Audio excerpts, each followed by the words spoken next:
Selamat malam, teman-teman. Apa kabar? Malam Om, baik Om. Gimana kabar Om? Puji Malam Tuhan juga Pak baik. Megan. Baik, Mas. Oke, sudah ada 13 orang. Ya, ada saya, Mas Albert, ada Mas Wahyu, ada Mas Antan, ada Mas Aziz, ada Pak Bernard, Mas Fran, ada Mas Ifik, ada yang dari Kebumen, ada Nauti, ada Pak Nuga, Pak Rusdianto, Mas Wanda. Selamat malam semuanya. Oke, teman-teman. Mungkin memang materi malam ini kurang menarik ya. Tapi jujur, dari materi yang kita bawakan malam ini, mungkin akan kasih insight ke teman-teman. Ya, saya yakin bahwa materi nanti akan kasih insight buat Anda semua. Malam. Nah, teman-teman.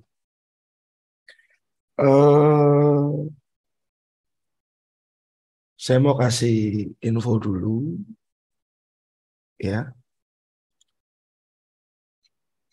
Bahwa kompetisi tradingnya STA, registrasinya kita undur sampai dengan 28 September ya pendaftarannya, karena memang banyak yang terkendala ya untuk registrasi. Banyak yang terkendala untuk registrasi. Jadi terpaksa kita undurkan sampai ke 28 September. Jadi nanti after September baru kita mulai untuk acaranya. Ya.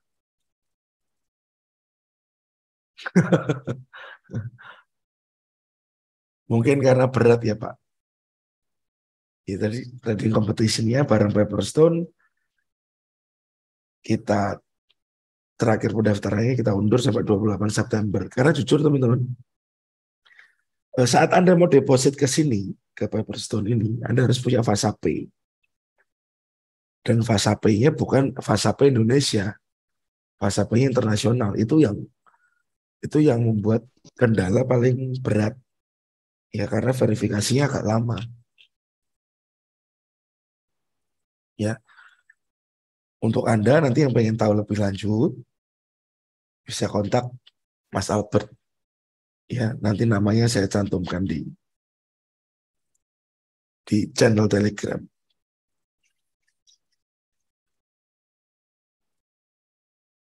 Oke, kita sudah ada 18 orang sambil nanti biar yang lain nyusul ya teman-teman ya. Nah, materi malam ini kita bicara tentang penyebab trading forex rugi dan cara antisipasinya teman-teman. Ya. Penyebab trading forex rugi dan cara antisipasinya. Di sini kita sharing aja ya. Bukan saya maksud menggurui, enggak. Saya enggak merasa paling bagus juga, enggak merasa paling hebat juga, enggak. Di sini intinya kita sama-sama sharing.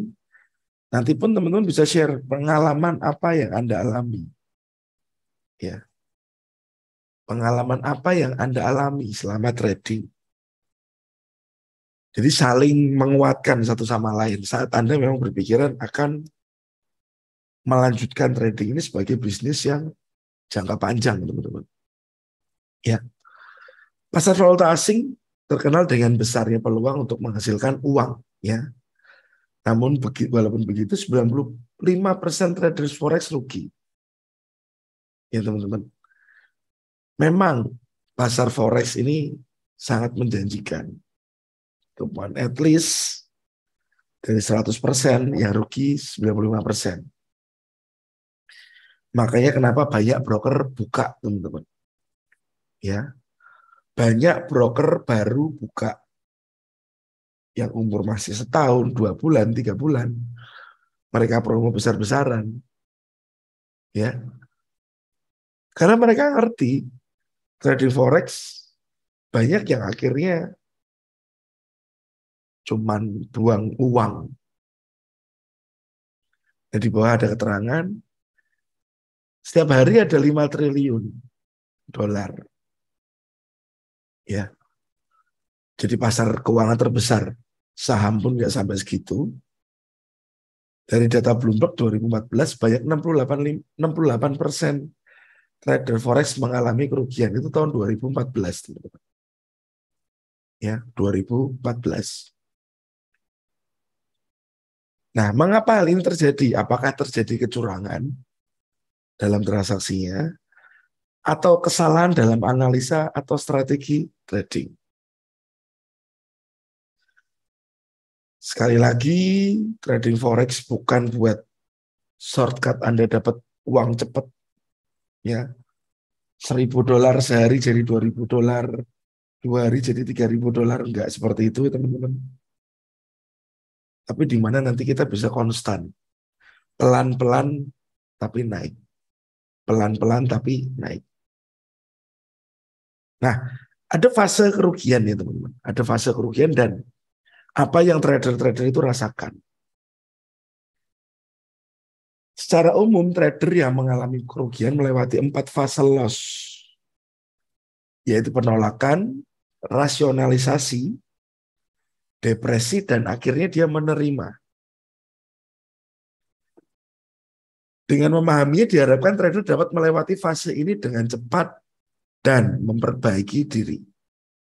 Ya teman-teman. Jadi ada 4 fase yang akan saya jelaskan.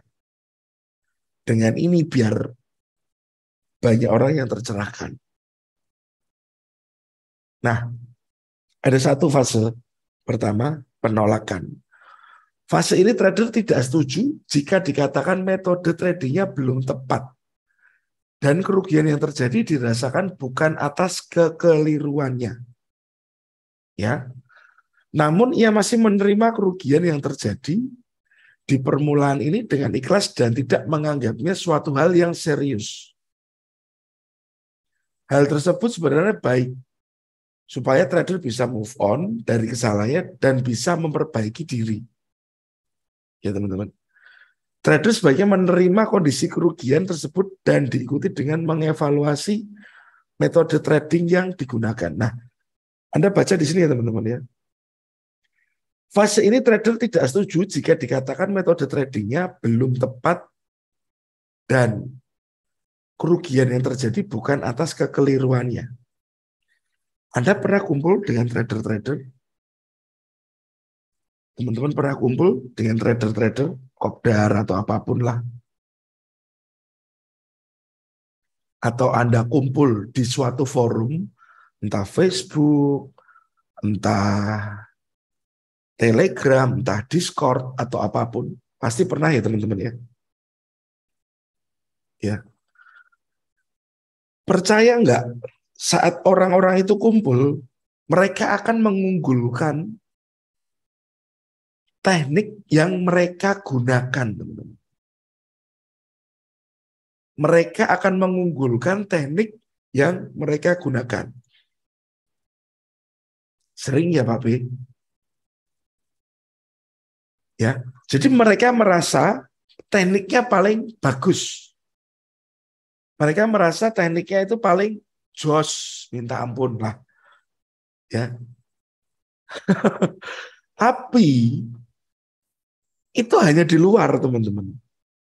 Ya. Di dalamnya dia terpuruk. Ya, dia terpuruk. Dia mengatakan itu hanya untuk egonya saja. Itu hanya untuk egonya saja. Ya. Saya ada ketemu dengan salah satu orang di Semarang ya teman-teman. Pak Nuga yang kemarin sempat saya cerita ya Pak. Beliau pakai metodenya cenayang teman-teman. Tradingnya loss teman-teman. Tradingnya loss.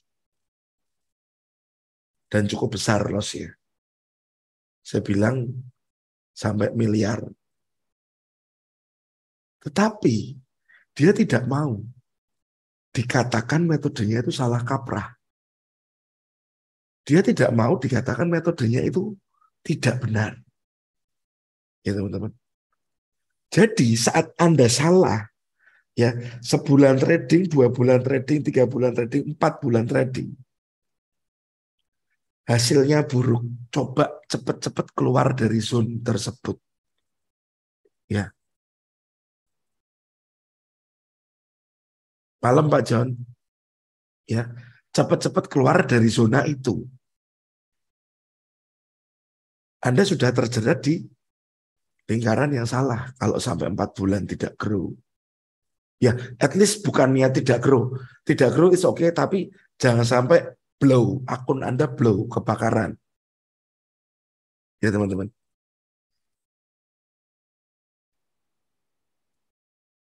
Cepat-cepat Anda harus keluar dari situ. Ya. Nah, fase yang kedua, setelah melewati penolakan, trader kembali mengecek trading plan-nya. Berusaha mencari di mana letak kesalahan trading. Nah, dia sudah mulai berlogika. Ya. Dia sudah mulai berlogika. Berusaha mencari di mana letak kesalahan trading ya, teman-teman. Mengevaluasi apakah target profit terlalu besar atau stop loss yang terlalu dekat atau bahkan terlalu jauh. Namun sayangnya, ia masih tetap belum menemukan di mana letak kesalahan metode tersebut.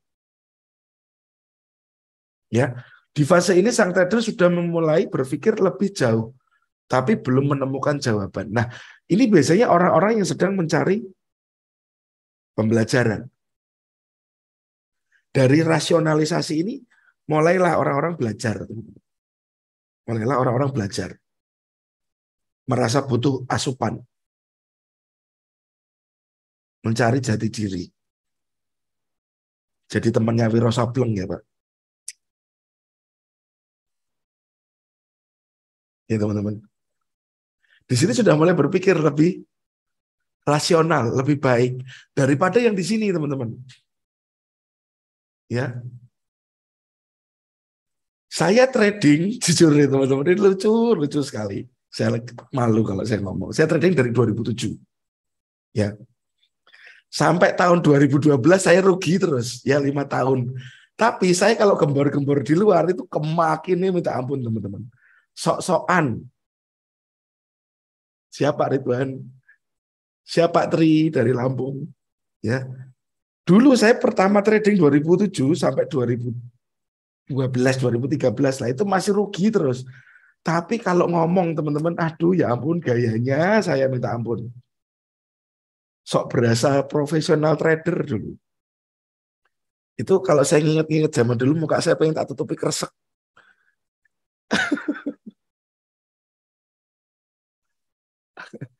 Si Hola itu Pak Rizky, Pak. Ya teman-teman. Ya. Jadi Anda mungkin pernah dengar ya efek Dunning-Kruger. Efek Dunning-Kruger. Orang yang masih punya pengetahuan minim atau kecil sedikit itu biasanya malah merasa dia paling punya power, paling punya pengetahuan, paling mengerti, paling benar sendiri. Ya, betul Pak. Kayak market punya sendiri. Ya teman-teman. Jadi si trader-trader ini yang masih awal-awal mengerti, baru sedikit, baru ngerti moving average sama Bollinger Band teman-teman, sudah kemakine minta ampun, kemetak. Ya. Jadi teman-teman, saat kita baru mengerti pertama kali ini begini, ini begitu, kita pasti masih banyak omong. Tapi saat kita benar-benar sudah mengerti, itu nanti kita jadi tidak banyak bicara. Jadi tidak banyak bicara, teman-teman. Iya. Kita akan jadi tidak banyak bicara tentang apa yang ada di diri kita. Kalau saya tetap banyak bicara karena saya ngajar, teman-teman. Ya, ya. Jadi pertama penolakan, kedua rasionalisasi di mana orang itu mulai berpikir, si trader mulai berpikir. Ya, biasanya ini mulai mencari course atau mencari kelas atau mencari pelajaran yang lebih maju. Cuman kadang-kadang saat Anda ikut kelas, nggak cuman dari faktor internal aja kesalahannya. Kadang-kadang Anda juga terjebak ya dengan penjual-penjual ludah, ya teman-teman.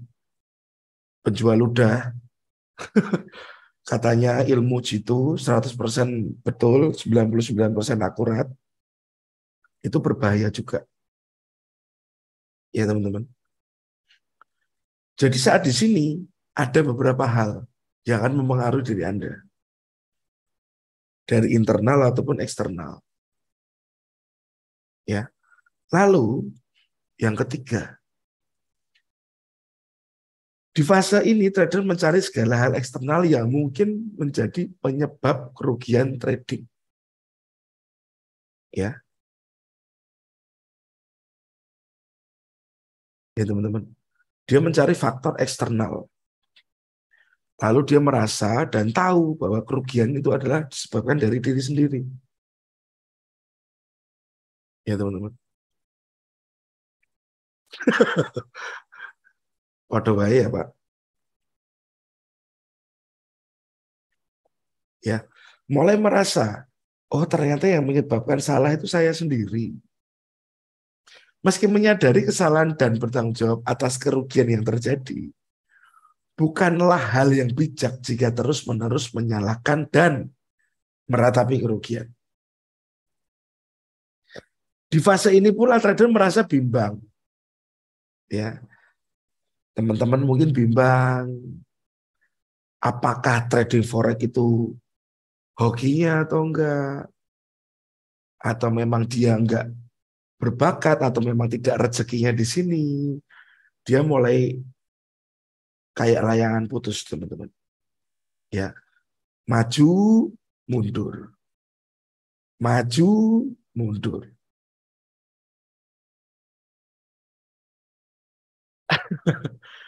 Sebagian besar trader yang mengalami kerugian terus-menerus akan berhenti hanya sampai di fase depresi ini.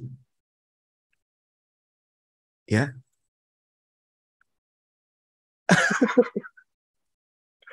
oke. Ia meninggalkan dunia trading forex dan membagikan kisah kecewaannya di dunia trading. Ya, biasanya si trader ini akan retirement dari trading, akan pensiun dini, ya, after dia membuang uangnya di broker, dia depresi dan dia kan cerita, oh saya di trading nggak bagus hasilnya. Mungkin dia kasih saran ke orang, udahlah nggak usah sentuh-sentuh lagi trading deh. Ini loh saya buktinya. Jadinya seperti ini. Nah, ada yang pernah mengalami masa ini, teman-teman? Ada yang pernah mengalami masa depresi sewaktu Anda trading? Ya,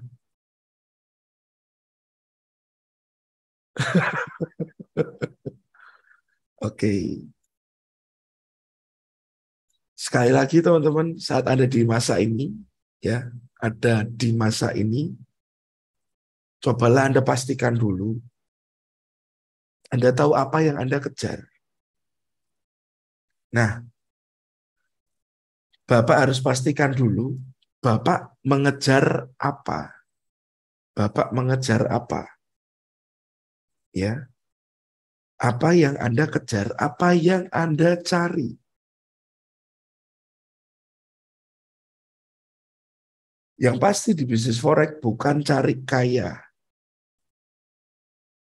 tetapi di bisnis forex adalah bisnis, usaha, sampingan kalau Anda punya pekerjaan utama. Ya teman-teman. Dan bisnis forex masih bisa berjalan? Bisa. banyak hal yang perlu diperbaiki. Ya teman-teman.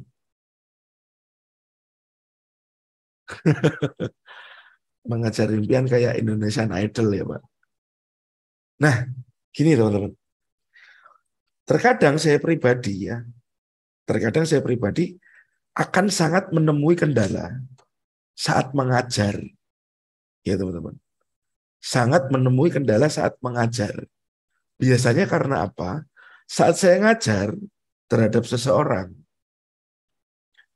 biasanya orang-orang ini gelasnya itu sudah pernah terisi. Ya, sudah pernah terisi gelasnya. Dan isi gelas lama ini tadi, mungkin tadi isinya es teh teman-teman. Saya mau ganti dengan Sprite atau Coca-Cola. Tetapi ini tehnya nggak mau dibuang. Ini yang repot teman-teman. Ini dari pihak saya ya.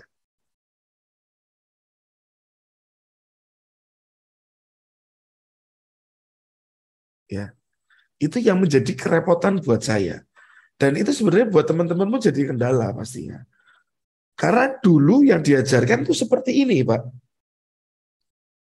Tapi ternyata sekarang berbeda. Nah, yang bisa membuktikannya itu semua adalah sesuatu hal, teman-teman, yang harus Anda lakukan, yaitu forward test terhadap sistem yang Anda sudah pelajari. Ya. Padahal tehnya sudah basi. Malah mencret ya, Mas. Mules.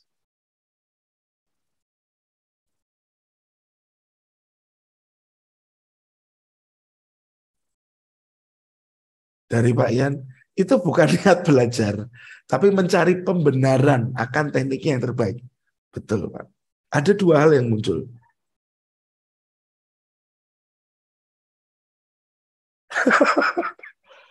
Aduh, Pak Rizky. Gara-gara gelas saya dulu saya isi es teh, tapi di gua guru diganti anggur merah. Nah itu mabuk melan, Pak. Ya, jadi banyak teknikal yang bentrok, banyak sistem trading yang akhirnya nggak jalan. Karena yang sistem yang dulu masih kepake. Ya, sistem yang dulu masih kepake, teman-teman. Saat Anda mulai belajar, ya gelasnya itu harus dikosongin, teman-teman. Harus dikosongkan. Ya, gelasnya harus dikosongkan. Isi dulu dengan yang baru. Forward test. Semoga yang ada di dalam fase 3 ini sesegera mungkin bisa bangkit lagi. Misal pun Anda punya dana untuk trading mepet, ya, Anda lakukan dulu forward test di akun Sen, teman-teman. Ya, Anda bisa trading di akun Sen untuk melakukan forward tadi. Betul, yang susah itu membuang kebiasaan lama, betul Pak. Betul sekali. Apalagi dengan online class yang kita nggak ketemu, yang saya hanya bisa brainwash dari kata-kata saja, tidak selalu bisa masuk 100%. Ya teman-teman. Nah, after dari sini depresi, kita melangkah. Pada akhir fase ini tadi menyadari bahwa tidaklah baik jika terus menyalahi diri sendiri. Meski trader sadar atas kesalahan yang membuatnya rugi, ia juga menyadari ada faktor di luar sana yang tidak bisa dikontrol. Ya, market tidak akan bisa dikontrol, teman-teman.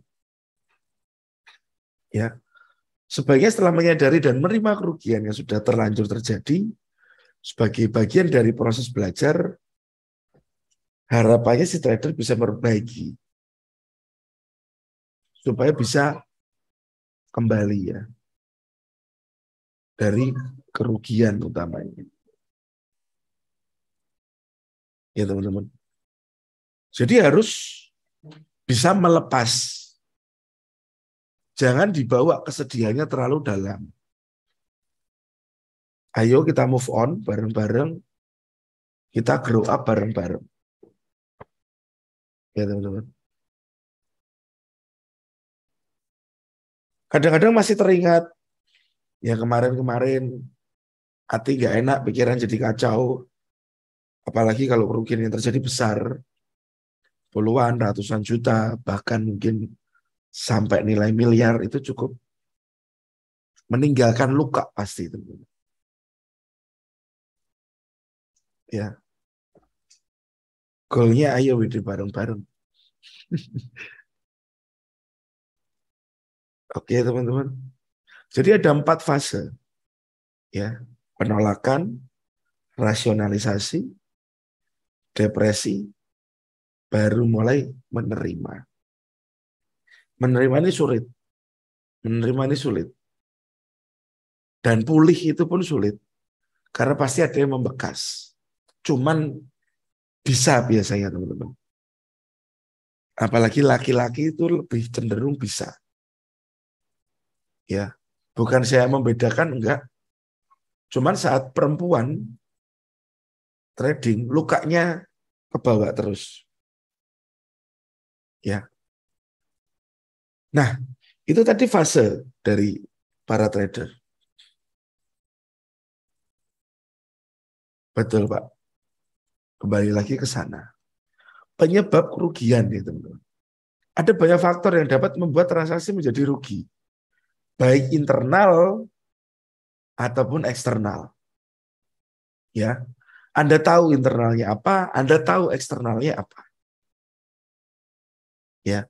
Jadi saya kelompokkan menjadi beberapa, teman-teman. Ya. Ada 4 juga. Yang pertama, over ekspektasi. Transaksi forex mudah dilakukan dan sederhana. Semua trader pasti tahu, ya, prinsipnya beli murah, jual tinggi. Dan Anda harus tahu ada beginner luck. Beruntung pada trader pemula, ya, di transaksi pertamanya. Ini untuk orang-orang yang belum belajar sebuah metode biasanya. Yang dia asal buy, sell, buy, sell. Ya. Tidak jarang pemula mencoba latihan forex menggunakan akun demo atau simulasi. Ya. Dan dapat profit yang besar. Baru beberapa minggu, beberapa saat latihan, selesai ikut seminar atau workshop. Nah, karena demonya dia untung besar, karena di demonya untung besar, dia pengen sesegera mungkin nyemplung ke real trading. Ya teman-teman. Dan pengen resign. Jadi di sini ada over ekspektasi, teman-teman. Tidak bisa kita samakan antara demo akun dan real akun. Jadi kenapa saya sarankan ke teman-teman, saat Anda memang mau belajar, minimal gunakan send akun. Jangan gunakan demo. Di situ tidak ada keterlibatan emosi sama sekali. Di demo akun. Entah apapun itu ya teman-teman. Mungkin Anda seorang yang bisa benar-benar jaga jarak atau mengikat diri, mungkin bisa. Tapi tidak semua orang. Dari 10 orang yang bisa begitu, mungkin hanya 2. Ya teman-teman. Ya. Tidak ada yang salah dengan semangat ingin memperbaiki kehidupan. Perlu disadari bahwa trading forex tidak sesederhana yang dikira. Ya. Jika trading forex mudah itu, tentunya nggak akan ada orang miskin. Karena orang-orang akan cepat mudah, cepat kaya, cepat dapat duit. Ya teman-teman. Profit konsisten pun perlu waktu, kerja keras. Sebelum Anda mencapai yang disebut dengan profit konsisten. Jadi over ekspektasi itu sangat-sangat mengganggu. Ya. Seperti orang saat belajar sesuatu ya, naik kendaraan atau belajar apapun, nggak ada yang instan. Ya teman-teman. Selama proses belajar, wajarlah jika melakukan kesalahan atau memperoleh hasil yang belum optimal. Makanya saya sarankan ke send akun. Kalau salah pun, kalau kalah pun itu akun send. Yang nominalnya sangat kecil, teman-teman. Ya. Saat tradingnya Anda sudah tertata, baru kita nanti pindah ke real akun standar. Ya teman-teman. Sama halnya seperti kita belajar berkendara. Nabrak, nyerempet, ditilang adalah hal yang wajar. Tentukanlah target yang masuk akal. Target besar memang memotivasi ya teman-teman. Namun jika tidak terpenuhi akan meninggalkan kecewaan dan bikin frustasi pada transaksi-transaksi berikutnya. Jadi target pun itu harus Anda sesuaikan. Ya teman-teman.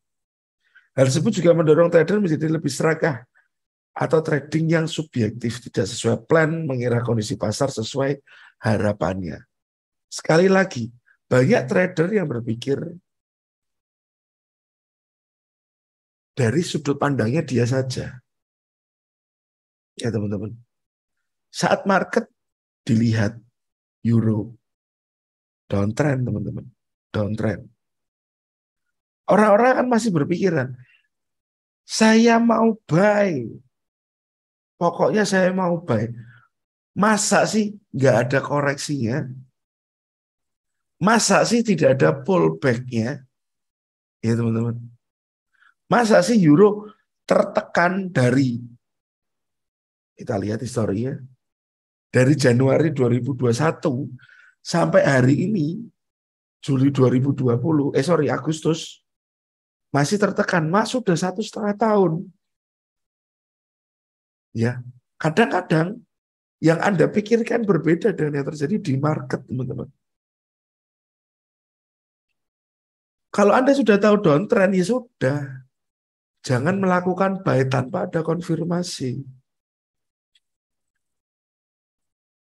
Lakukanlah sell di titik-titik supply setelah ada indikasi pertama. Ya, indikasi pertama contohnya seperti ini, low. Ya teman-teman, ada low di sini. Di daily. Nampak lower low. Ya. Indikasinya market akan turun lagi. Cuman terkadang dia butuh pullback dulu. Mungkin ke area supply. Mungkin price butuh pullback dulu. Baru lanjut ke bawah. Terkadang orang-orang nggak sabar menunggu sampai atas. Sudah sell dulu di bawah. Keseret dulu di atas, cut loss. Price terjun. Ya teman-teman.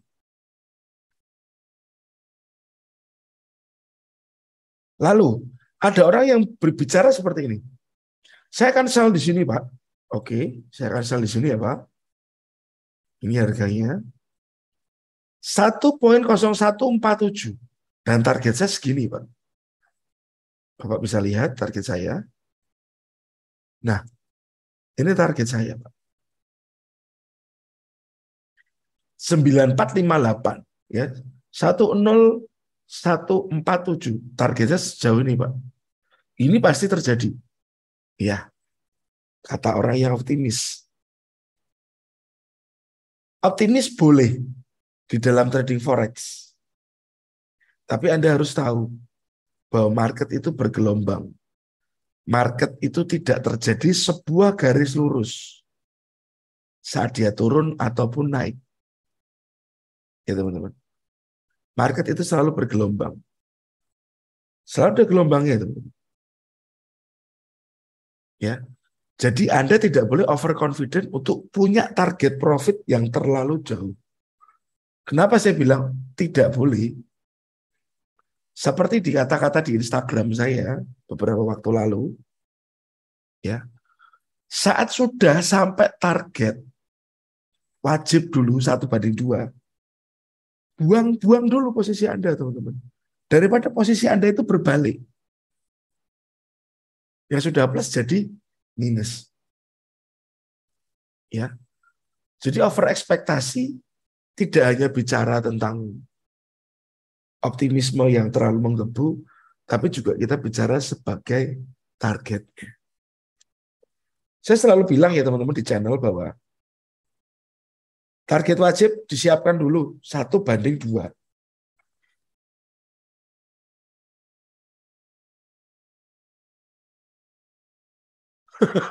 Bisa Pak, seperti itu juga.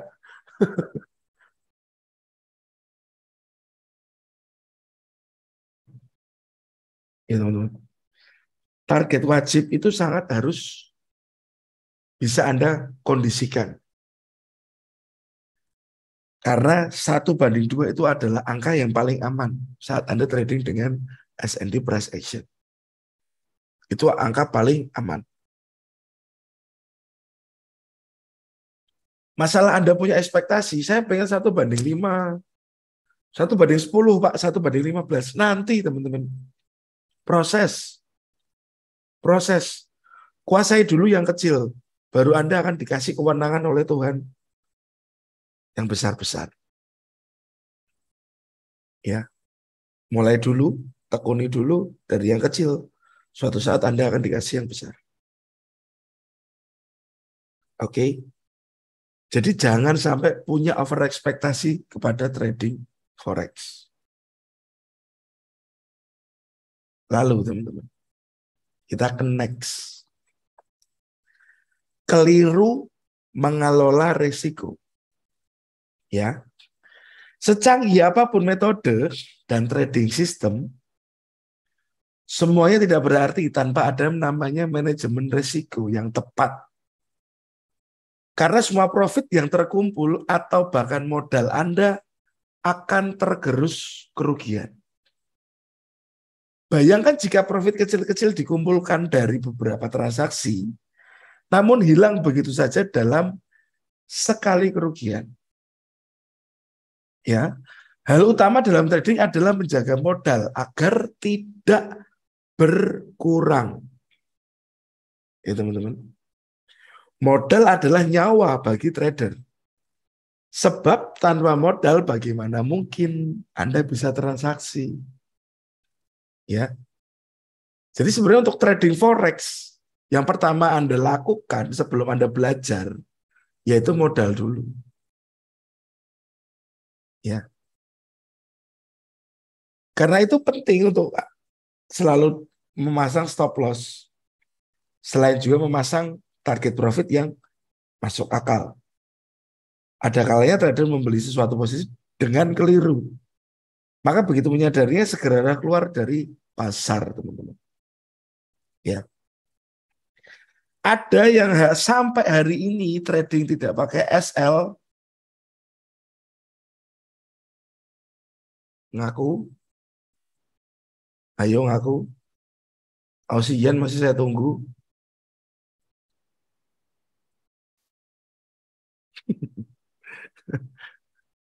Kalau Pak Rizky kan cut loss manual, sudah bisa membatasi diri. Nah, Mas Ali, kenapa tidak pakai stop loss? Boleh saya tahu alasannya?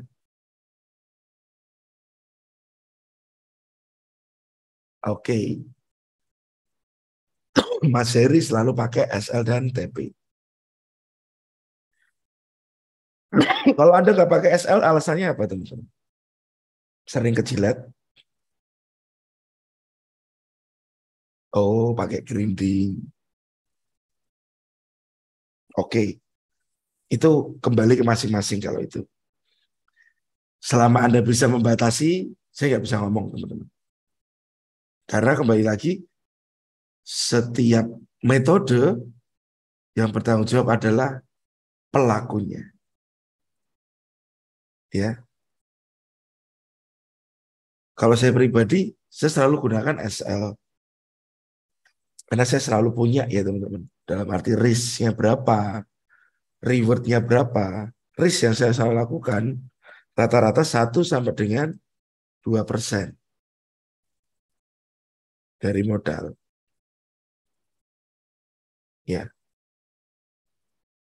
ini saya lakukan.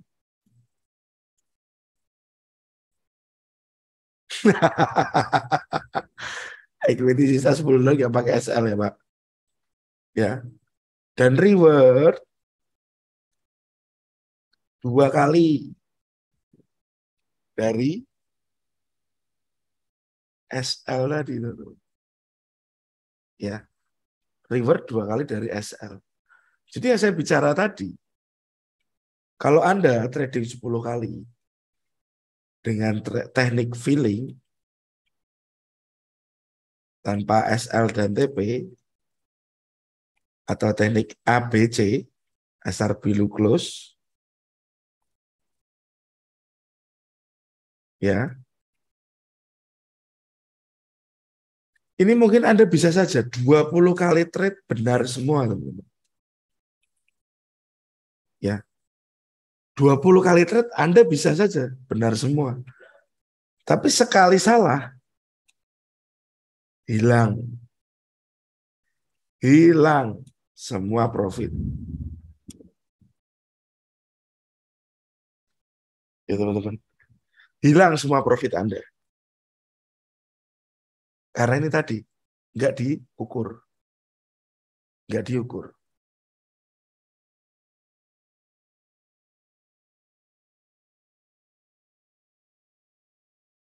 Ya, ini nggak diukur. Tapi selama Anda sudah menyadari itu, dan Anda punya sistem yang sudah cukup bekerja dengan baik, no problem, teman-teman. Ya. Yang penting di awal Anda harus menyadari dulu.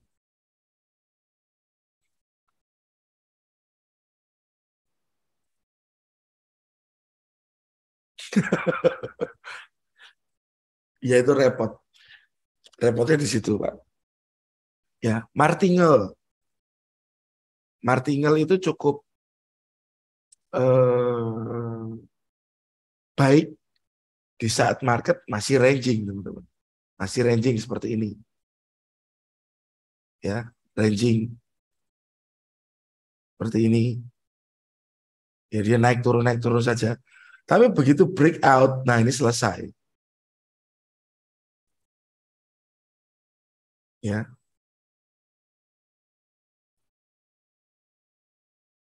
Siap. Martingale cukup beresiko juga. Kalau saat market sudah mulai trending. Oke, kita kesini lagi.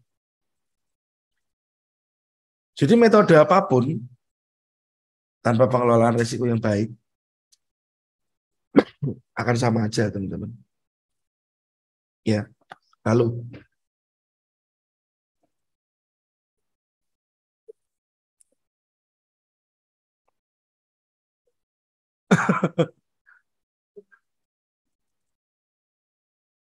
Erik Sukamti itu siapa, Pak? Ya, teman-teman. Nah, ini saya ceritakan sedikit ya. Dari George Soros, yaitu dalam penentuan jumlah transaksi, gunakanlah juga besaran lot yang masuk akal sesuai modal. Ya. Sama juga leverage, gunakan secukupnya sebab semakin besar leverage akan semakin besar resiko yang bisa muncul. Ya. Pesan saya terutama di sini, teman-teman. Masuklah ke pasar hanya ketika resiko lebih kecil daripada potensi profit yang dapat diraih. Ya, teman-teman. Masuklah ke pasar hanya ketika resiko lebih kecil daripada potensial profit yang dapat Anda raih. Saya sering bilang di webinar, saya kalau nggak 1:2, saya nggak mau. Karena sama aja percuma, teman-teman. Saya buang uang 1 juta, saya dapat cuma 1 juta. Ya. Ya saya mau saya buang 1 juta, setidaknya saya dapat 2 kalinya. Itu yang saya pikirkan seperti itu. Siap Pak Gunardi. Ya teman-teman, ini harus Anda tandai ya.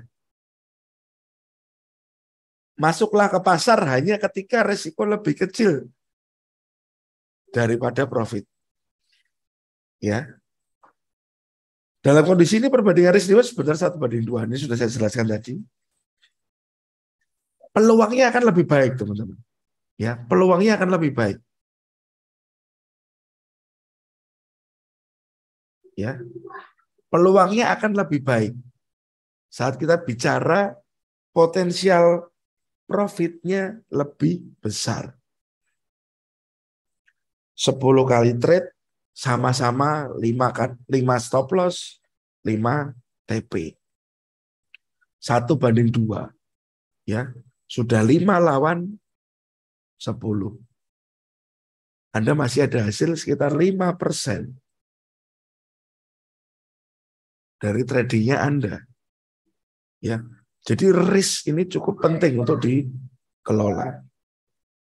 Ya teman-teman. Sama seperti Anda punya bisnis konvensional, nggak mungkin Anda nggak mengelola resikonya. Terutama pedagang buah. Pedagang buah harus pinter-pinter mengelola resiko. Karena saat dia belanja sudah pasti terjadi resiko. Ya, kalau buah itu nggak laku pasti busuk. Ya teman-teman.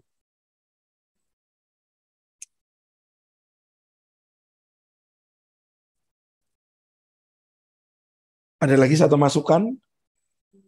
Trader pemula seringkali salah menentukan arah pergerakan harga. Mulanya dikira harga akan naik, ternyata harga mulai naik sebentar lalu turun lagi. Ya, yang sering terjadi di sini adalah FOMO. Ya teman-teman, FOMO.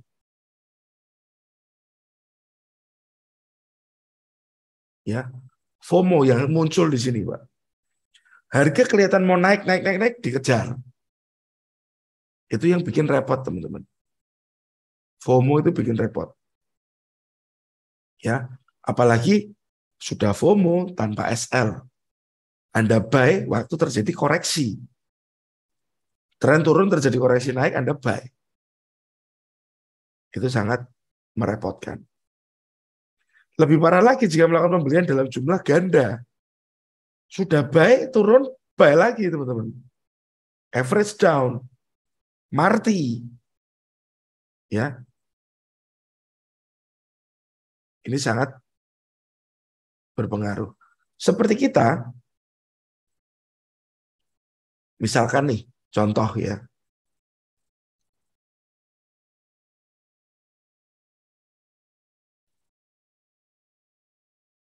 Di sini, teman-teman.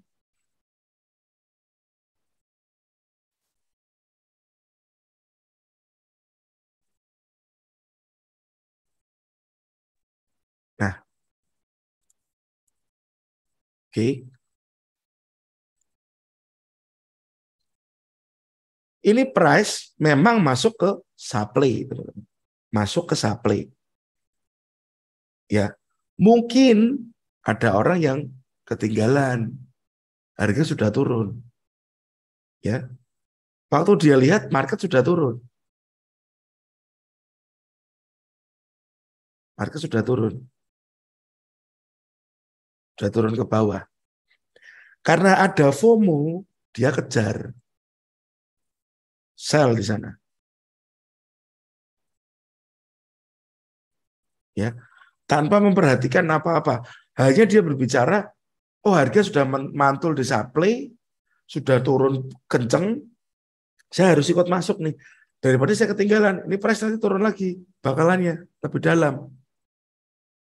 Ini juga tidak boleh dilakukan oleh kita. Adanya kita bolehnya adalah re-entry nanti teman-teman. Misal sudah ketinggalan, harga sudah di bawah sini.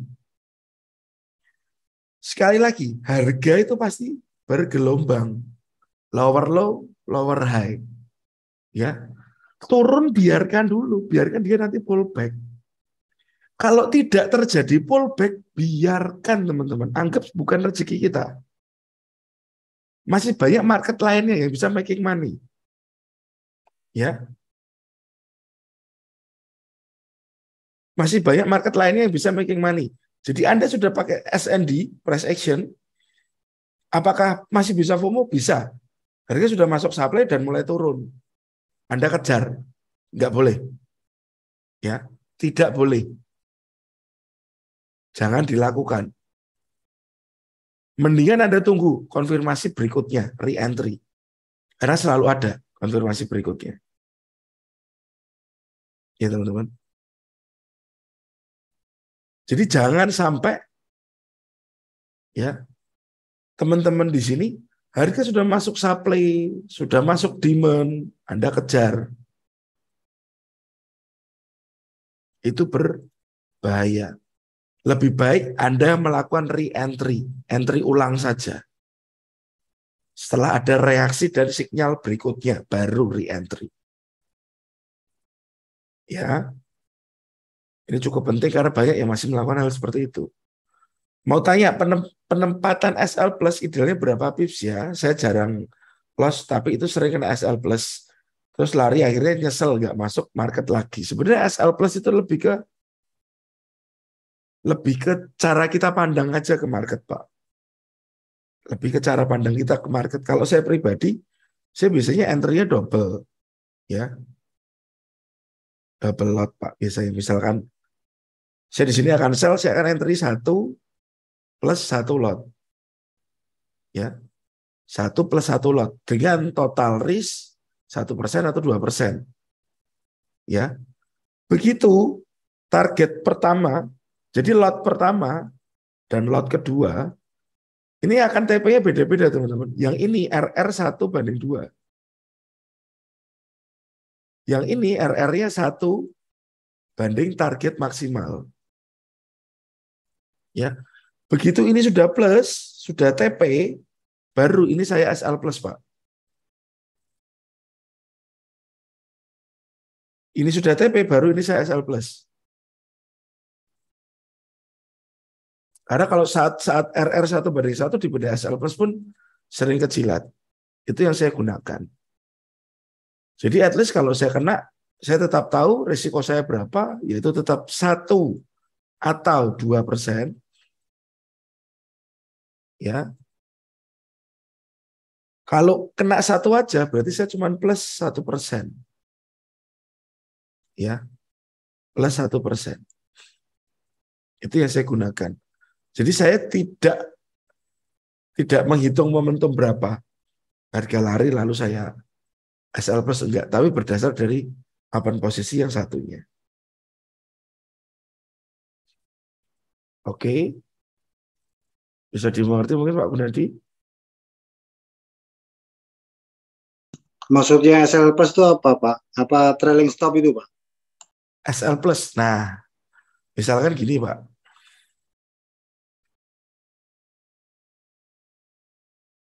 Oke.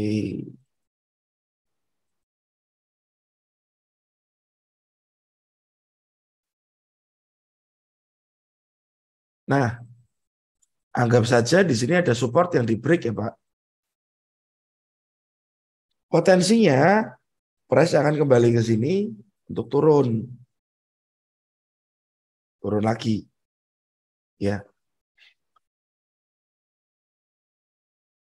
Kita lihat.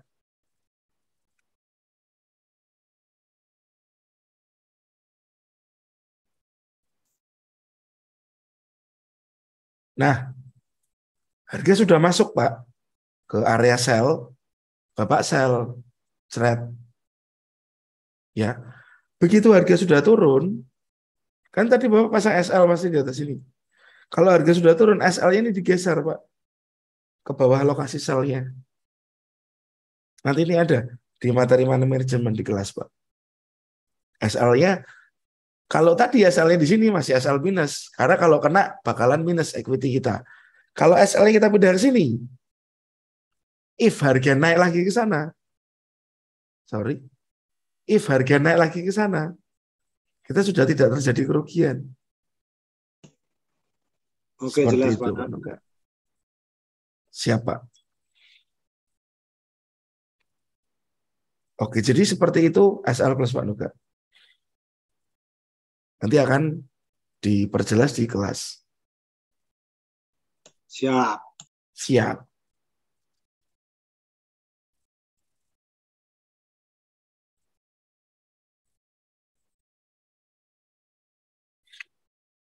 Dari Mas Heri ada pertanyaan. Pak, tanggapannya dong, trading dengan akun Sen untuk belajar gimana kalau akun standar belum ada modal yang lumayan.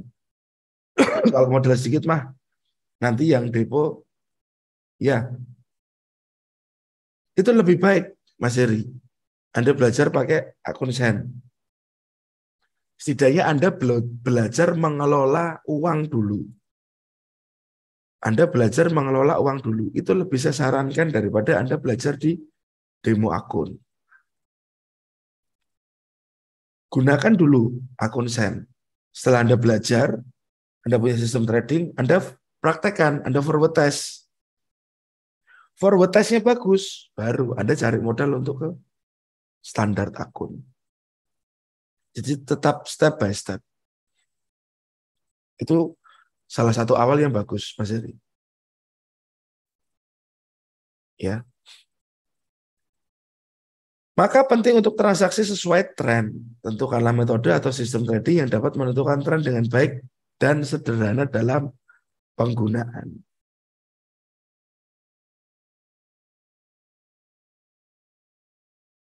Pak Gunardi, modal di bawah 500 saya jadikan Sen. Kalau growth 1000 baru ke standar. Itu patokan yang bagus juga, Pak. Karena saat Anda pakai 1000, ya, sudah kelihatan 1%-nya berapa? $10. 2%-nya berapa? $20. Sudah enak untuk diresikokan. Untuk lot sizing-nya pun sudah nyaman. Jadi kejar dulu grow 100% mungkin dari akun Sen.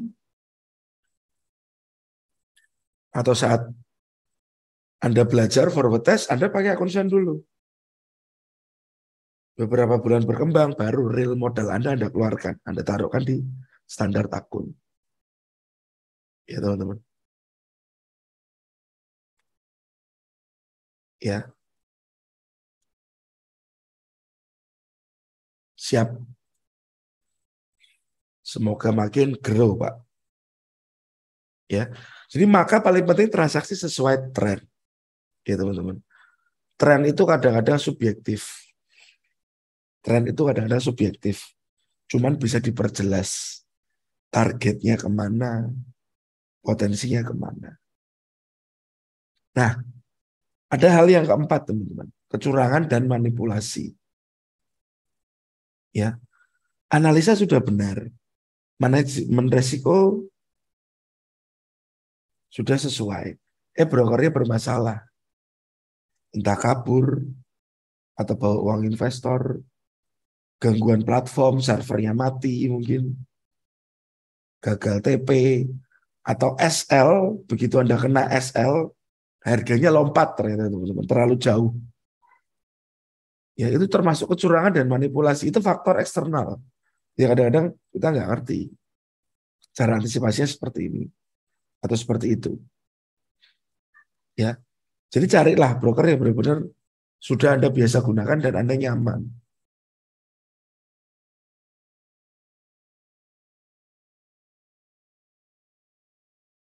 Pak Ian lagi berproses pakai akun standar hanya menggunakan risk yang nyaman. Nah, risk yang nyaman ini kata-kata perlu di bold, teman-teman. Risk yang nyaman untuk hilang dalam per trade. Ya, karena risk itu cukup mempengaruhi apa yang kita lakukan. Cuman risk akan bisa membesar, teman-teman, saat terjadi slippage seperti yang Pak Gunardi sampaikan. Saat kita pasang SL, SL-nya bablas. Ya, teman-teman. News sering, Pak, terjadi seperti itu. Spread melebar, SL jadi jauh. Yang harusnya 50 poin, jadi 60 atau 70 poin. Kalau harusnya 50 poin masih jadi 51, 52, 53 sampai 55, slippage masih 5 poin itu masih aman. Karena faktor news. Cuman saat terjadi slippage sudah lebih dari 5, 10 ke atas itu Anda harus berpikir ulang untuk teruskan trading di sana. Ya teman-teman. Ya, harapan saya dari apa yang saya sampaikan hari ini, ya, Anda tahu fase-fasenya. Semoga Anda bisa menganalisa dan mengantisipasi hal-hal yang tadi sudah saya sampaikan. Jadi mungkin kita bisa persiapkan diri untuk jadi 5% populasi trader yang mulai konsisten. Hasil optimal di Forex membutuhkan waktu dan ketekunan untuk meraihnya. Sama halnya seperti menguasai suatu bidang, keahlian baru seperti sekolah, berkendara, balet, ataupun yang lain. Ya.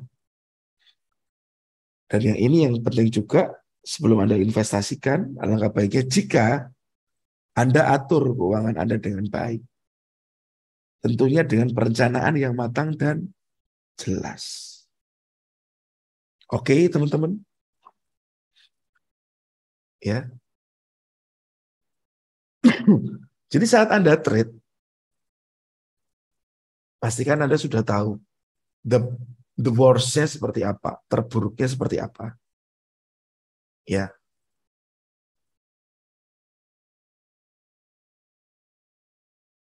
Oke. Saya pengen pantau gold nih, teman-teman.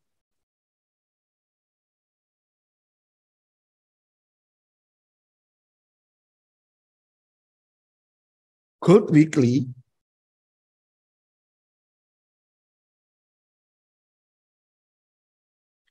menurut saya batasan drawdown itu berapa sampai harus cek ulang trading plan. Kalau menurut saya gini Mas, saat saya punya risk 1%, ya, if saya sudah menyentuh risk 20%, itu saya harus sudah mulai cek ulang. 20% itu sudah mulai cek ulang. Apalagi jika tidak ada perlawanan, teman-teman. 20 dan terus, kena terus. Dari hal itu, Mas, ya, dari hal itu, saya jadi punya pikiran yang sekarang saya jalankan adalah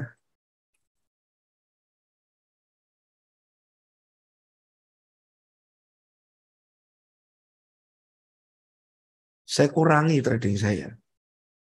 Saya kurangi trading saya. Ya, saya kurangi trading saya. Seminggu cuma masuk 3 kali, 4 kali, why not? Ya, seminggu cuma masuk 2 kali, 3 kali, 4 kali, why not? Kenapa enggak? Ya, kenapa enggak, teman-teman? Jadi kurangi volume trading Anda. Itu akan menjaga emosi.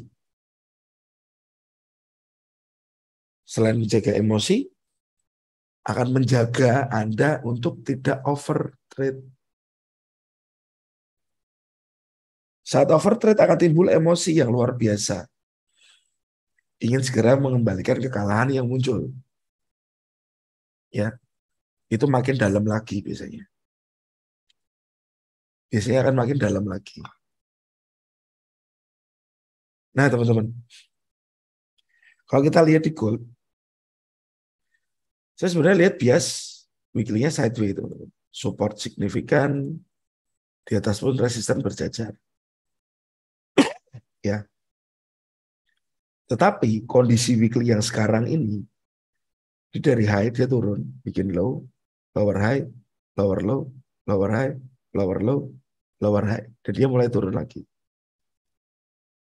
Ya. Proyeksi saya, kalau dia sampai break low, ya, lowest yang di sini, dia mungkin akan kejar ke demand ini, teman-teman. Dia akan kejar ke demand yang ini. Harganya di berapa? Kita cek.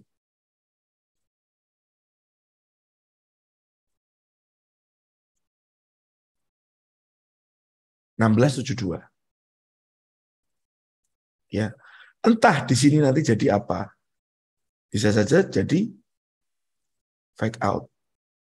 Bisa aja jadi fake out nanti.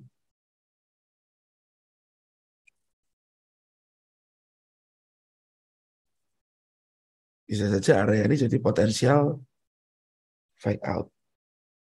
Break. Masuk demand. Dan apakah dia akan mulai naik lagi pelan-pelan. Ya. Nah, tetapi sekali lagi, hal ini kita lihat dari kacamata weekly yang masih butuh beberapa waktu mendatang. Saat Anda punya komitmen di weekly, ya Anda akan tunggu mungkin weekly. Cuma kadang-kadang kita boring ya. Dari situ kita kecilkan time frame, teman-teman. Dari situ kita kecilkan time frame. Nah, saat kita lihat time frame, teman-teman pasti semua banyak yang melihat bahwa di sini adalah demand. Ya, demand. Anda akan buy di sini.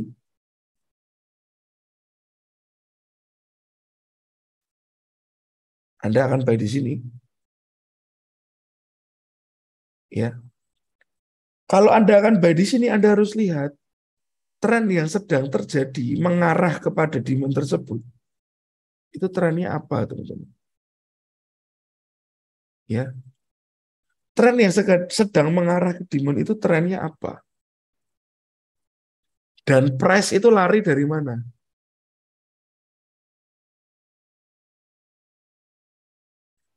Price kepentok supply, ya mungkin seller masuk di sini dan price turun. Yang jadi masalah nanti adalah apakah demand ini kuat menahan seller yang sudah masuk di supply tadi. Ya, dalam keadaan ini downtrend masuk ke demand. Sekali lagi yang harus terjadi adalah uptrend dulu, baru kita buy. Ya. Nah, kalau kita kecilkan lagi time frame, dia 4.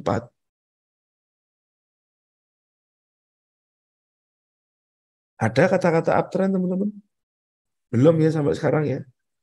Mungkin biarkan dulu price masuk ke dalam demand ini. Ya. Mungkin butuh waktu sampai muncul signal reversal. Baru Anda masuk. Jadi memang ya demand ini ya teman-teman. Demand ini kalau Anda buy di sini ini counter trend. Ya. Kalau Anda buy di sini Anda counter trend. Tetapi saat Anda buy di sini menunggu sinyal ada low, high, lower low. Ya, lower high lagi. Higher low, ada higher high. Nah, mungkin ini lebih baik. Jadi Anda buy on uptrend setelah muncul higher high. Ya teman-teman. Jadi kita tidak buy atau sell di sembarang area supply atau demand. Karena kita harus tahu kecenderungannya market. Ya. Nah, saya kita lihat di sini teman-teman. Dia 1.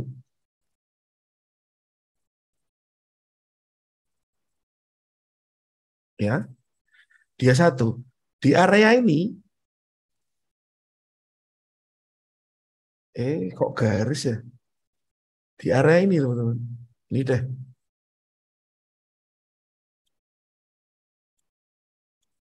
Itu area demand teman-teman.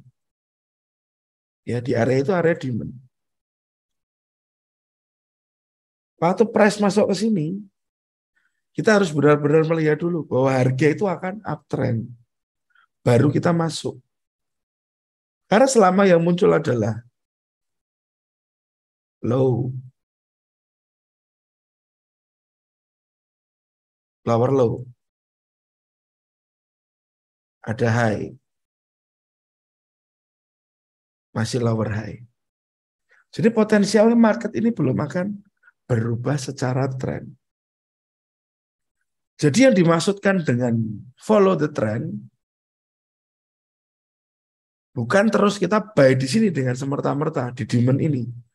Tapi tunggu harga itu berbalik dulu. Seperti ini contohnya ya. Baru kita akan masuk. Ya, kita akan masuk saat market sudah kelihatan tren naik. Ya. Buy on downtrend sangat tidak disarankan. Dan saat Anda buy di sini, Anda harus sesuaikan dulu targetnya di mana. Kalau di sini dilihat mungkin ada supply yang masih fresh. Targetkan dulu di sana. Jangan semerta-merta Anda punya target di supply yang jauh sekali. Mungkin bisa price sampai sana. Mungkin bisa. Tapi butuh proses, teman-teman. Baiknya jika Anda punya target terdekat dahulu. Ya. Anda punya target terdekat dahulu. Nah, selama price belum masuk demand, nah dia nanti kalau pullback ke supply, saya akan condong untuk melakukan transaksi sell. Ya. Karena yang nampak masih lower low, dan lower low. Saya akan ikuti tren aktual apa yang terjadi dari market. Oke.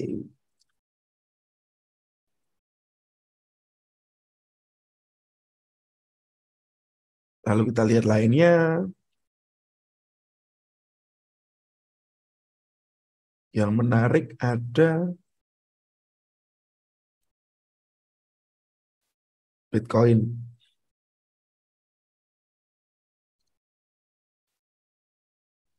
Ya teman-teman.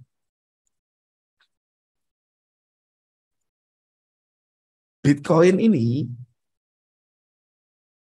secara daily support masih direspon jadi resisten. Ya, di bawahnya pun ada support lagi, teman-teman. Nah, di sini.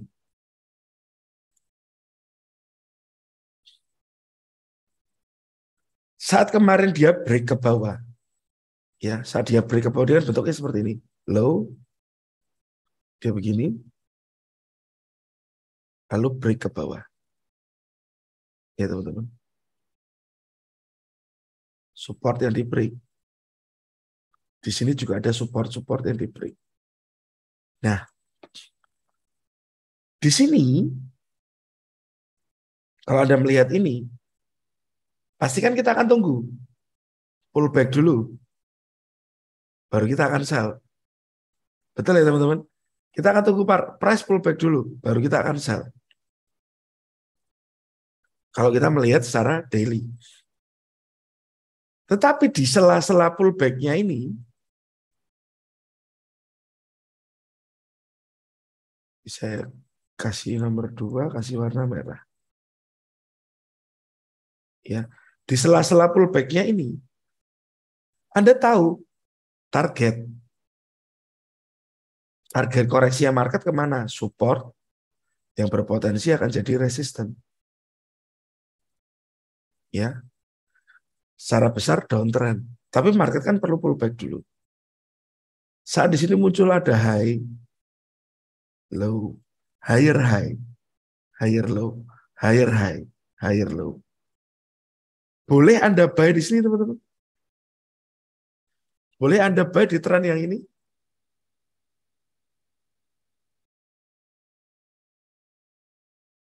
Ya. Anda boleh buy di tren yang ini. Tren yang sedang korektif ini. Karena ini impulsifnya, ini korektifnya. Anda buy di sini boleh. Tapi Anda harus tahu targetnya di mana. Anda harus tahu targetnya di mana. Karena saat target ini sudah tercapai, besar kemungkinan seller sudah mulai masuk lagi. Dan price akan makin turun lagi. Ya. Jadi tren itu ada sudut pandangnya sendiri-sendiri. Anda bisa melihatnya dari daily, dari H4, atau dari manapun. Yang penting masuklah ke dalam pasar after ada konfirmasi. Ya. Konfirmasi dari segi apa? Dari segi tren. Sesudah ada trennya, konfirmasinya, barulah Anda masuk ke market. Oke. Tentukan target. Targetnya sampai berapa? Ya. Karena kalau Anda buy dan target di sini, saya akan target di supply ini, Pak. Anda juga harus perhatikan support yang di break ini, teman-teman. Karena ada bahasa RBS, SBR, dan SR flip. Saat ada support atau resisten yang di break dengan kekuatan yang cukup besar atau powerful movement, dia akan cenderung berbalik. Di sini pun ada support yang di break dengan kekuatan yang cukup besar. Ini pun nggak sampai bertukar di sana. Ya. Jadi saat trading SND price action, bukan hanya Anda gunakan SND-nya saja, tapi support resistance juga sangat-sangat penting. Ya teman-teman. Oke. Nah kalau kita lihat dari H1-nya, ya H4 ya, ya teman-teman. Ini terjadi break yang cukup kuat juga. Dia nggak sampai uji ulang. Ini break yang cukup kuat juga. Ya, mungkin Anda akan tunggu ke area ini nanti untuk sell. Tunggu area ini untuk sell. Ya. Atau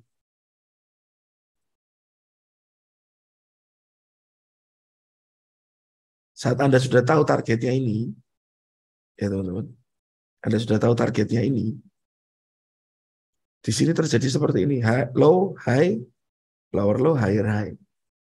Waktu pullback ini Anda boleh buy. Targetnya di mana? Ini. Dan setelah di sini Anda tukar jadi sell.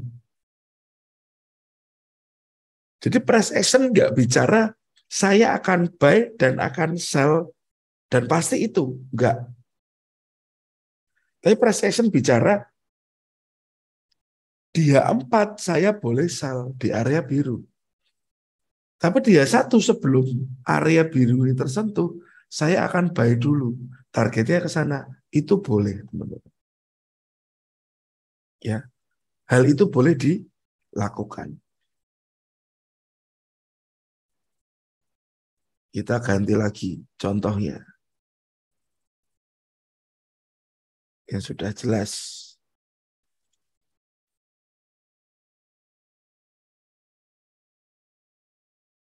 Oke ya teman-teman ya.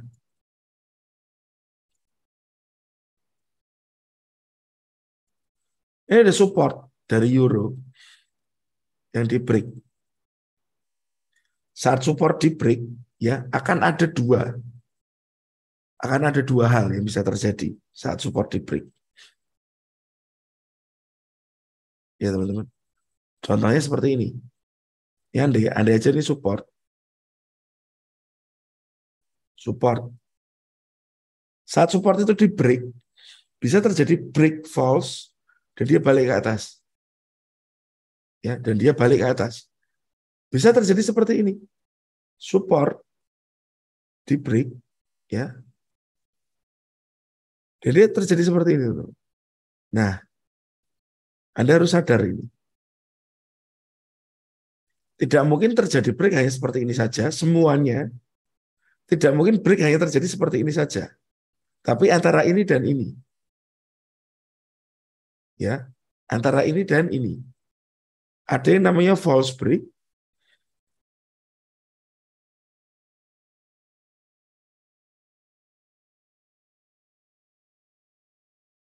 ya. Dan ada yang namanya breakthrough.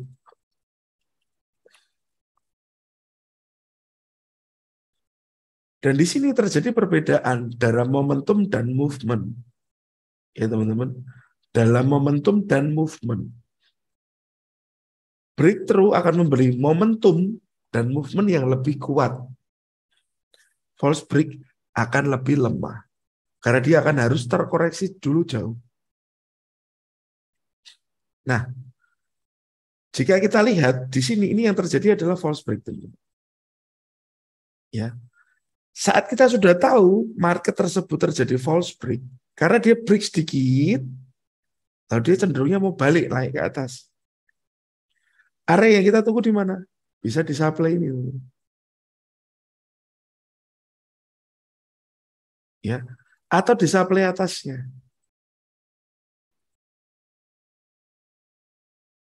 Ya. Atau di supply atasnya.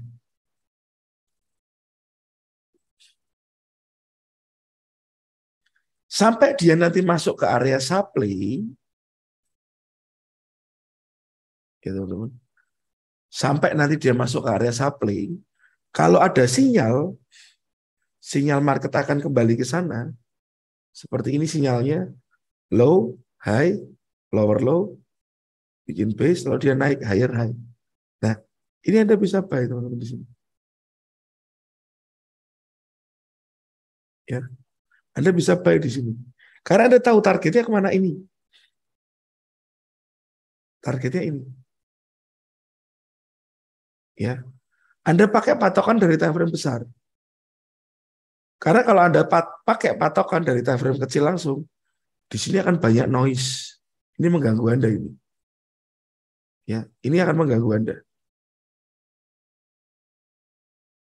Ya. Ini buat sebagai TP-nya saja.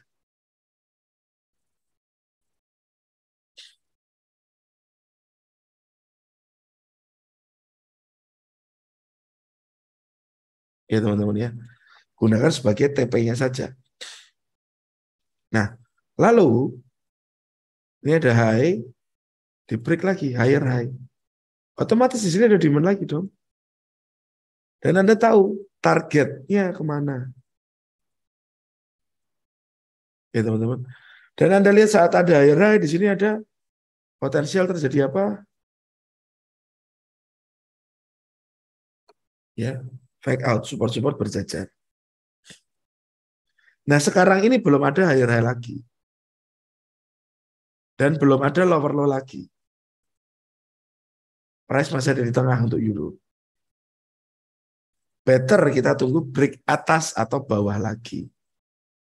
Karena ini sideways cukup beresiko. Ya teman-teman. Anda tandai aja signifikan supportnya dulu dan signifikan resistennya dulu. Tunggu price keluar dari zone tersebut. Ya. Oke, ini ada pertanyaan. Itu gambar pertama false break, tapi sudah engulf betul. Lower low ya Mas ya. Sebentar. Sudah engulf ada lower low ya Mas ya.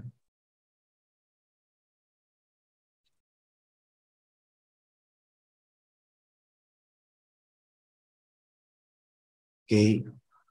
Jika price hanya masuk zone lalu pullback, bagaimana menyikapinya?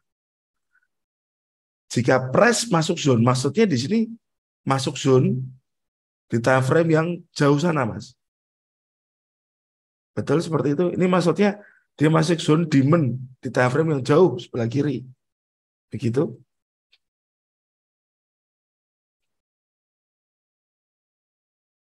Oke. Jadi misalkan ada support di break. Ya teman-teman. Low, lower low.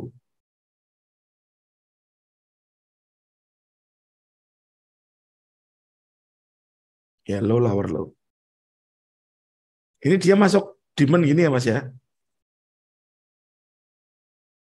Ini masuk demand gini ya.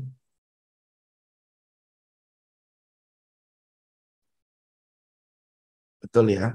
Nah, saat dia masuk demand, sebenarnya saat dia masuk demand, ini ada dua potensi itu teman-teman.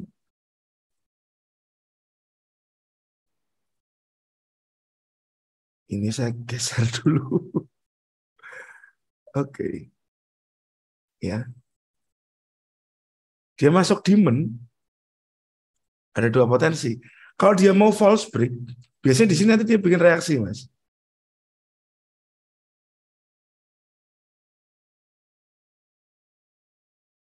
Nah, bikin seperti ini, Mas. Dia akan bikin seperti ini. Kalau dia memang false break ya, mau naik ya.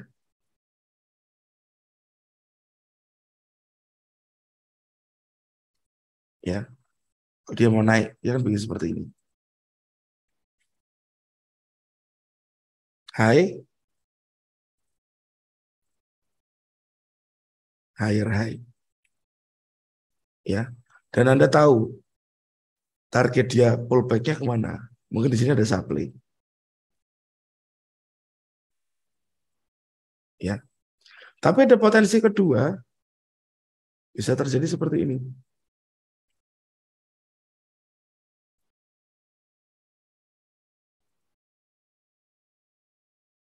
Ya, waktu dia break ke sini, mungkin sempat mental, Mas. Tapi after itu dia bablas. Ya, jadi ada dua potensi yang bisa terjadi. Jika terjadi seperti ini, berarti demand-nya clear. Demand clear. Demand clear. Sampai sini aja berarti demand-nya. Berganti menjadi apa di sini, Mas?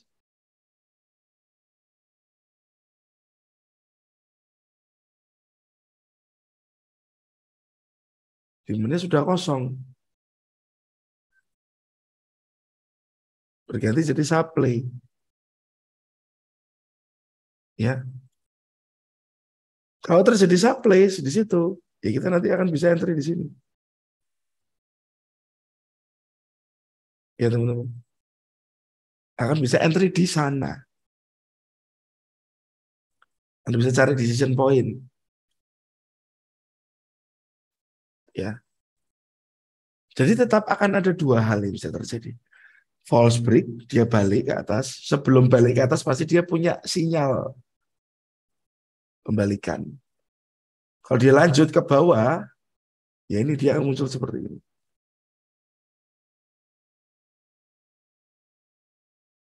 Ya.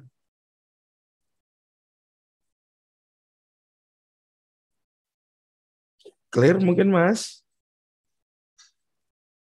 Mas Muhammad?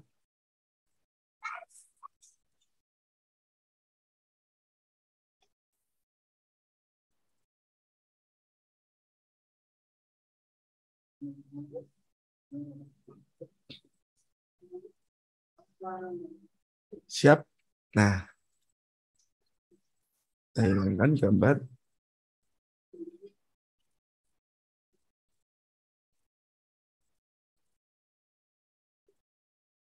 Oke. Yen, yen, lalu Anda lihat lagi Swiss, ya teman-teman. Nah, kok bukan yang itu ya? Swiss, ya, itu sama-sama sedang naik, teman-teman. Ya, sama-sama sedang naik. Kanada sedang naik juga, ya teman-teman. Sedang naik juga. Oke.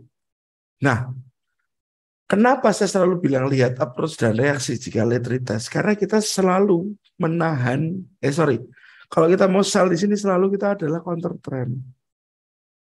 Ya, ini selalu counter trend. Price dalam keadaan naik kita mau sell, ini selalu counter trend. Jadi saya perlu lihat approach dan reaksinya dulu. Ya teman-teman. Nah di sini di Kanada ini ada kasus yang tadi mirip dengan pertanyaannya Mas Muhammad. Saya coba jelaskan ya. Nah,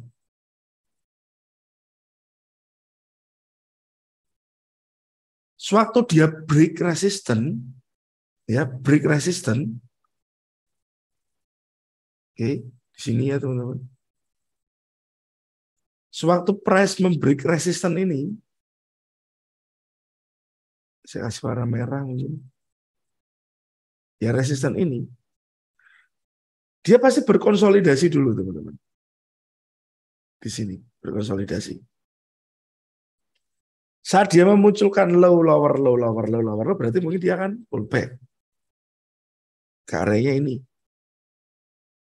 Tapi kalau tidak ada lower, low, lower, low sebagai sinyal pembalikan dia turun dulu, biasanya dia akan begini, lanjut ke atas. Ya, ini ditukar jadi demand. Tunggu ini pecah dulu, baru kita nanti akan entry di sana. Baik, ikutin tren yang ada. Ya, jadi Swiss, Kanada, Yen itu punya gelagat yang sama, teman-teman. Gelagatnya sama. Ya, gelagatnya dia selalu hampir sama. Kenapa sama? Salah satu penyebabnya adalah dia kan USD-nya di depan, mata uangnya mereka di belakang. Kita bisa punya patokan terhadap ini, DXY. Ya, kita punya patokan terhadap DXY. Saat DXY masih menguat, mereka kemungkinan akan ikut-ikutan makin menguat. Oke, saya sih masih pantau ini teman-teman. Ya, masih pantau ini. Nanti coba saya info di channel kalau sudah mau masuk ke zonanya. Mungkin ada pertanyaan lagi? Ya. Malam ini saya minta tolong teman-teman ingat, tidak usah perlu banyak-banyak trading. Ya. Tidak usah sering-sering keluar masuk, keluar masuk, keluar masuk. Kesenangan IB-nya nanti. Ya. Tradingnya pelan-pelan aja. Satu-satu aja. Satu clear, baru satu masuk lagi. Satu clear, baru satu masuk lagi. Itu lebih nyaman nanti. Dan kita jadi nggak subjektif ke market. Ya, misal punya open posisi bareng maksimal 2, itu masih enak untuk diikutin.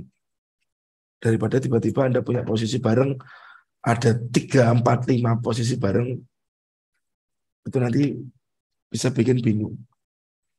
Karena equity-nya naik turunnya cepat banget. Ya, apalagi kalau dananya sudah besar. Oke, ada pertanyaan lagi teman-teman?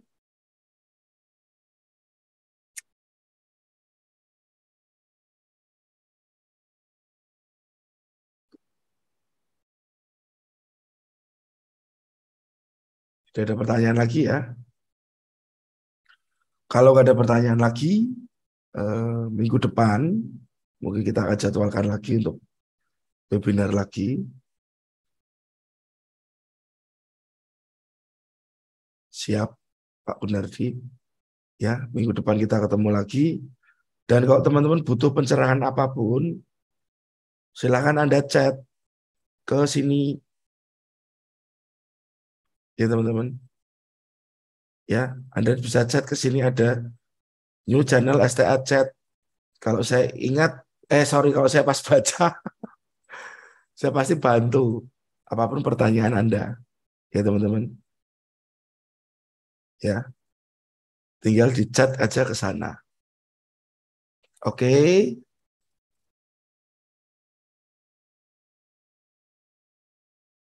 Siap. Nanti untuk teman-teman di Semarang dan sekitarnya, mungkin per September nanti saya mulai open space ya di Centraland Semarang. Untuk Anda yang pengen ngobrol, ketemu kita sambil ya hahaha sambil ngopi, silakan teman-teman. Wah, aku dolan terus sih. Siap, Pak.